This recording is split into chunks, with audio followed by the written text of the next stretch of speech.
أسدين ميبري بويز الأقوياء كتير استخف بيهم، لكنهم سحقوا الجميع واعتلوا القمة، خصوصا بعد قتل الأسد جرينزي والقضاء على ائتلافه بالكامل. اتزوجوا مع سكور برايد وميمبولا برايد وخلدوا أسمائهم ضمن أساطير الملوك، ولا زالوا قادرين يحموا ملكهم.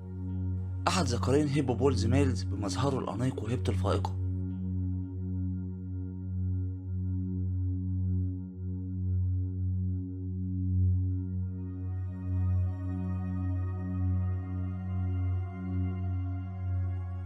أميرة ثورني باش الجميلة، إحدى إخوات الأسد الراحل جرينسي اللي رحل عن عالمنا للتو.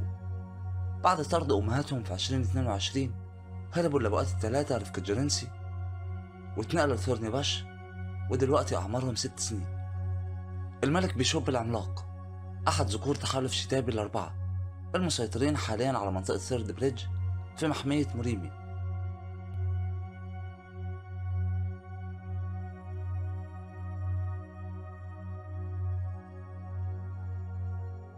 صورة خاصة ومميزة للبؤات نكهوما برايد في شروق الشمس. اللبؤة الجميلة تامو صاحبة القصة الفريدة مع الأسد نوتش، بعد ما ظهرت وحيدة في بيلا شاكا سنة 2006 قامت بمغازلة الأسد نوتش في منطقة مارش برايد، وبرغم مطاردة إناث الفخر ليها إلا أنها في الأخير أنجبت من نوتش 4 أشبال.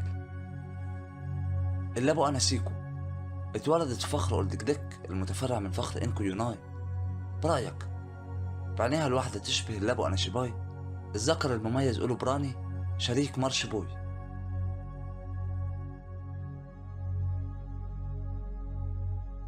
صورة مميزة لفخر ستيكس برايد، مجموعة هايلة من الأسود بعيون حادة وثابتة يقظة 24 ساعة لأي فريسة محتملة.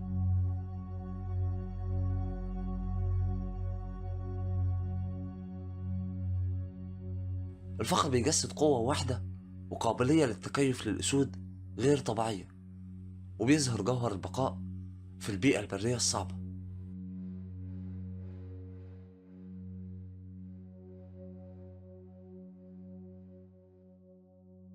الأربع أسود دول هما الإخوات الصغيرين للأسد جرينسي الراحل اللي اتقتل على إيد ذكرين ميبري ميلز.